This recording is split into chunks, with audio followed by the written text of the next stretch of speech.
Hi guys, कैसे हो आप लोग? आप लोग अच्छे ही होंगे।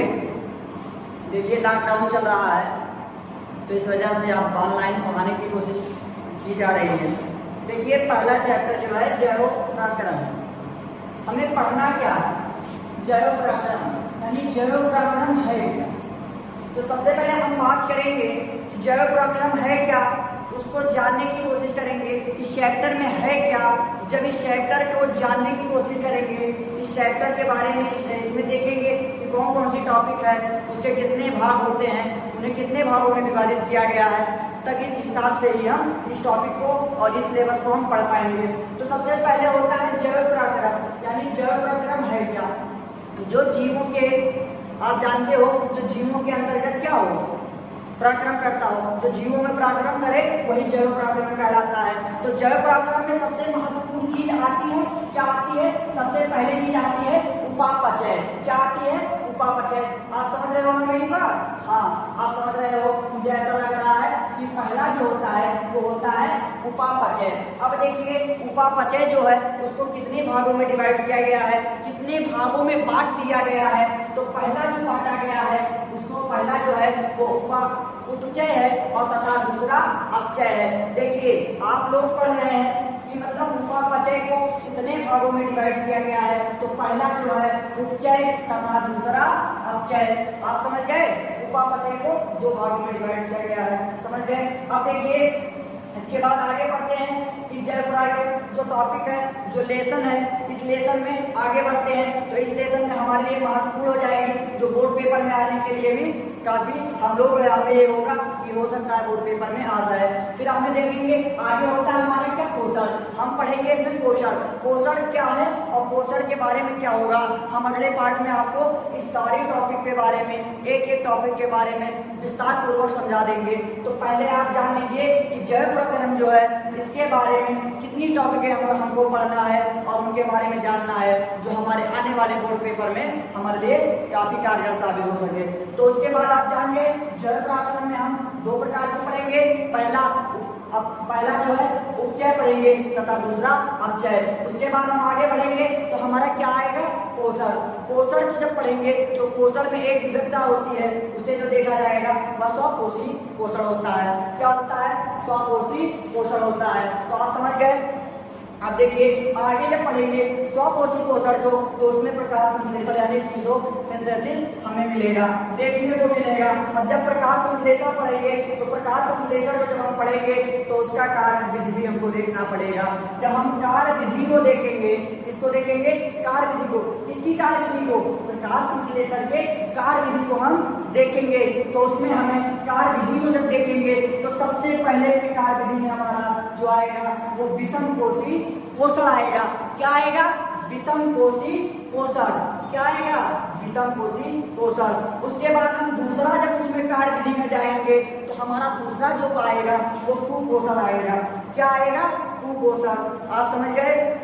उसके बाद जब हम अगले विधि की ओर पहुंचेंगे तो हमारी जो कार्य विधि होगी, इसकी कार्य विधि प्रकाश संश्लेषण यानी फोटोसिंथेसिस। फोटोसिंथेसिस का जो क्या होगा, तीसरा जो कार्य विधि हम देखेंगे तो यहाँ मनुष्यों का क्या होगा, मनुष्यों में पोषण। तो आप लोग जान गए कि अभी हमें कितनी टॉपिक पढ़नी है। पहला जो टॉपिक आएगा उपापचय पढ़ेंगे, उनके दो भागों में डिवाइड हुआ है। तो पहला अपचय तथा दूसरा उपापचय।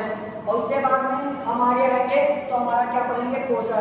पोषण को जब पढ़ेंगे तो उसमें एक विविधता होगी, जो विविधता होगी वह स्वपोषी पोषण। जब स्वपोषी पोषण को हम पढ़ेंगे तो उसमें हमें क्या देखने को मिलेगा, प्रकाश संश्लेषण। जब प्रकाश संश्लेषण को हम पढ़ने की कोशिश करेंगे तो उन्हें हम कार्य विधि के द्वारा भी हम विस्थापन कर सकेंगे। जब उसको हम कार्य विधि करेंगे तो उसमें हमें तीन प्रकार का मिलेगा।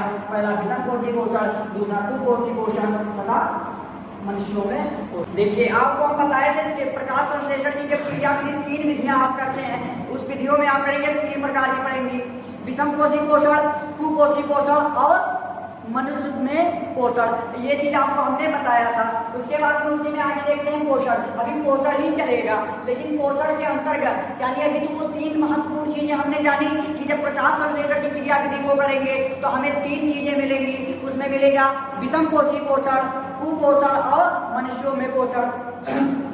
उसके बाद आगे देखते हैं पोषण ही के लिए, इसका मतलब ये है पोषण के अंतर्गत, ये पोषण हमने पढ़ा, लेकिन अभी पोषण के अंतर्गत और क्या चीजें मिलेंगी, तो यानी पोषण के अंतर्गत आने वाली चीजों का हम क्या करेंगे, वर्णन करेंगे। यानी जब वर्णन करते हैं तो उनमें दो चीजें मिलती हैं, यानी जब उसके अंतर्गत और आगे बढ़ेंगे तो उसमें दो टॉपिक और मिलती हैं, यानी उस पोषण के अंतर्गत जब पढ़ेंगे तो उन्हें दो वर्गों में विभाजित किया जाएगा।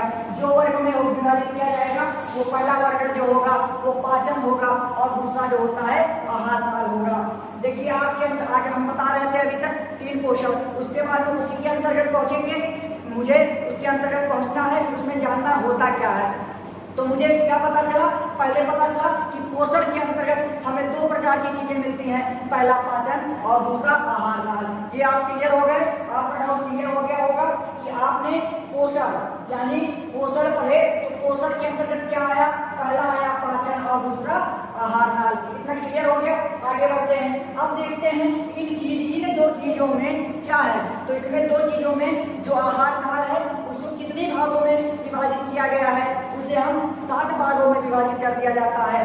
आप जब सिलेबस को पढ़ेंगे, जब आपको पढ़ाया जाएगा एक एक टॉपिक को, अभी तो मैं ये बता रहा हूँ कि जो टॉपिक जो आपका ये चैप्टर है जैव पराक्रम, ये है क्या, इसके बारे में मतलब जैव पराक्रम क्या है, आहार नाल क्या है, पाचन, रश्मि, ग्रहणी, नलिकाएं, ये जो चीजें हैं वो आपको चैप्टर चालू होते होते एक एक चीज को बेहतर तरीके से और बढ़िया से बताया जाएगा, उसके अंतर्गत क्या होती है, कैसे वो क्रिया करती है, क्या चीज होती है। तो अभी मैं बता रहा हूँ कि इस लेसन में कौन सा टॉपिक आपको पढ़ना है और कौन सा टॉपिक आपका बहुत महत्वपूर्ण है। तो आपको पता चला पोषण के अंतर्गत हमें पढ़ना कौन सा है, 2 चीजों को। क्या क्या पढ़ना है, पहला हमें पढ़ना है पाचन, पहला हमें क्या पढ़ना है, पाचन पढ़ना है। आप क्लियर हो गए। दूसरा हमें पढ़ना है आहार नाल, अब ये भी क्लियर हो गए कि हमें आहार नाल पढ़ना है। अब देखिए भैया, अब आहार नाल में कितनी चीजें हैं, आहार नाल में हमें 7 चीजों को पढ़ना है, उसमें 7 चीज जो पढ़ना है वो 7 चीज कौन सी हैं,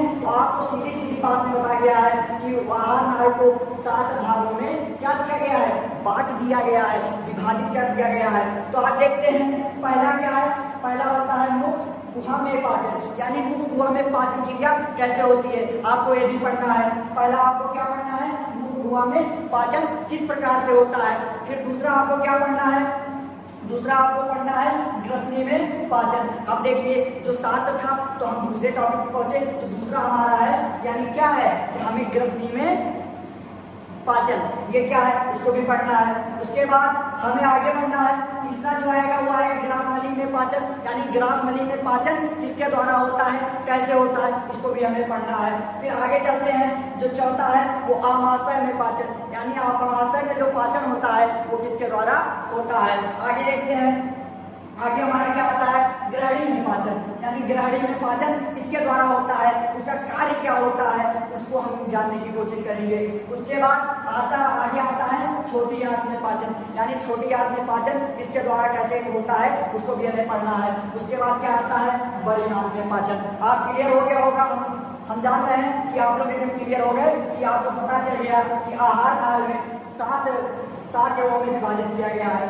तो क्या क्या है, पहला है मुख गुहा में पाचन, ग्रसनी में पाचन, ग्रास नली में पाचन, आमाशय में पाचन, ग्रहणी में पाचन, छोटी आंत में पाचन और बड़ी आंत में पाचन। आगे क्लियर हो गए। अब आगे देखते हैं हमारा इसमें सबसे महत्वपूर्ण चीज क्या है, सबसे इम्पोर्टेंट चीज क्या है। तो हमें सबसे पता क्या चला, हम इसे देखें तो हमें बढ़िया से पता चला कि हमें जो है वो सबसे महत्वपूर्ण है बड़ी आंत। सबसे इम्पोर्टेंट जो चीज़ है, जो बोर्ड पेपर में हमेशा पूछा भी जाता है कि बड़ी आंतों को अपने शब्दों में वर्णन कीजिए, ये चीज़ भी पूछा जाता है। कहीं कहीं क्वेश्चन दिया होता है, लॉन्ग में दिया होता है, कहीं कहीं शॉर्ट में दिया होता है। तो जिस हिसाब से क्वेश्चन रहता है हम उसी हिसाब से उसको लिखने का प्रयास करते हैं। तो इसी वजह से हम बता रहे हैं कि बड़ी आंत यानी बड़ी आंत है क्या। तो अभी इसको हम जब सिलेबस चालू होगा, चैप्टर चालू होगा, तब हम उसे उस हिसाब से बता देंगे ताकि आप बोर्ड पेपर में भी बेहतर से लिख सको। तो देखिए आपका आ गया, इन 7 में सबसे इम्पोर्टेंट हमारे पास आया बड़ी आंत। कौन आया, बड़ी आंत। अब बड़ी आंत को 2 भागों में विभाजित कर दिया गया। जैसे ये 2 चीजें हैं आप देख रहे हो, ये 2 चीजें, अब इन 2 चीजों को हम 2 भागों में डिवाइड, अभी ये मान लिया एक चीज है, अब हम देख रहे हैं 1 2 3 4। अब इन्हें हम किए तो कै भागों में बढ़ गया? 2। तो हमें यही सबसे महत्वपूर्ण चीज को छांटना था, हमने छांटा, वो हमें पता चला बड़ी आंत। यानी बड़ी आंत को भी कितने भागों में विभाजित किया गया है? 2 भागों में ही विभाजित किया गया है। पता चला 2 भागों में। अब देखिए उन 2 भागों को किस हिसाब से डिवाइड किया गया है? तो बड़ी आंत को 2 भागों में डिवाइड किया गया है। पहला क्या है? मलाशय। पहला क्या है? पहला क्या है? मलाशय। आपको पता चला कि बड़ी आंत जो है उन्हें 2 भागों में डिवाइड किया गया है। उन्हें कितनी भागों में डिवाइड किया गया है? 2 भागों में। तो पहला क्या है? मलाशय और दूसरा पाचन ग्रंथियां। क्या क्या? पहला मलाशय और दूसरा पाचन ग्रंथियां। हाँ भैया, आप समझ रहे हैं ना मेरी बात को? 2 चीज, पहला क्या? मलाशय और दूसरा पाचन ग्रंथियां। इतना आपको क्लियर हो गया? अब आगे बढ़ेंगे कि अब इन दोनों में किसको विभाजित किया जाता है? तो इन्हें जो है पाचन ग्रंथियों को 5 वर्गों में विभाजित कर दिया गया है। यानी कि आगे अब इसमें साफ साफ आप देख पा रहे हैं कि सीधी सीधी बात कह रहा है कि आगे हमें मिला बड़ी आंत। अब बड़ी आंत को 2 भागों में विभाजित कर दिए। तो 2 भागों में जो विभाजित किए हैं वो 2 भाग कौन कौन सा है? वो 2 भाग जो है वो मलाशय है और पाचन ग्रंथियां है। तो मुझे पता चला कि पाचन ग्रंथियों को कुल मिलाकर के 5 भागों में क्या कर दिया गया है? विभाजित कर दिया गया है। विभाजित कर दिया गया है। तो वो ग्रंथियां कौन कौन सी हैं? उन्हें हमें क्या करना है?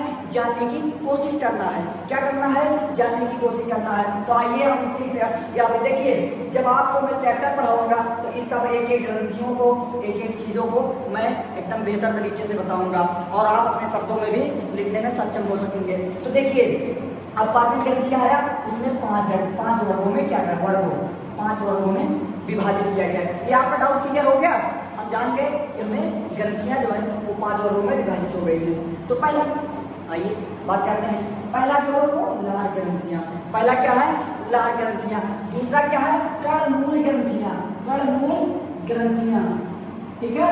ये भी आपका डाउट क्लियर हो गया? पहला लार ग्रंथियां, दूसरा कर्णमूल ग्रंथियां और तीसरा जो है जीवा ग्रंथियां। यानी जीभ की ग्रंथियों, जीभ की भी जो ग्रंथियां निकलती हैं, जो लार टपकते हैं, वो पढ़ना है। और चौथा जो है वो जबड़े के बीच, यानी जब ये वाला जो है इसके बीच जो लार होते हैं, जो ग्रंथियां पाई जाती हैं, वो चीजों को हमें पढ़ना है। उसके बाद 5वां जो पढ़ना है हमें यकृत की ग्रंथियां पढ़ना है। यानी आप जान गए कि पाचन में पाचन ग्रंथियों को 5 वर्गों में विभाजित किया गया है। सबसे पहला जो है वो है लार ग्रंथियां, दूसरा कर्णमूल ग्रंथियां, तीसरा जबड़े की ग्रंथियां, चौथा जीवा की ग्रंथियां और 5वां यकृत की ग्रंथियां।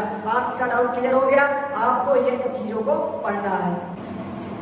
देखिए हम अभी 5 प्रकार की ग्रंथियां पढ़े, उसने कहा यकृत की ग्रंथियां। अब आया मेरे पास यकृत की ग्रंथियां, यानी अब यकृत की ग्रंथियां को हमको पढ़ना है, वो भी इंपॉर्टेंट है। तो उसमें क्या होता है? उसको पढ़ना है कि यकृत की ग्रंथियां, यानी हमें उसमें यकृत पढ़ना है। उसके बाद यकृत को पढ़ने के बाद हमें यकृत के कार्य क्या होते हैं हमें देखना है। यकृत के कार्य कौन कौन से होते हैं हमें उनको पढ़ना है। उसके बाद आगे बढ़ेंगे, हमें यकृत के कार्य को जब पढ़ेंगे तो उसके बाद हमें एक टॉपिक आएगी अग्नाशय, हमें उसको भी बहुत पढ़ना बहुत बेहद जरूरी होगा।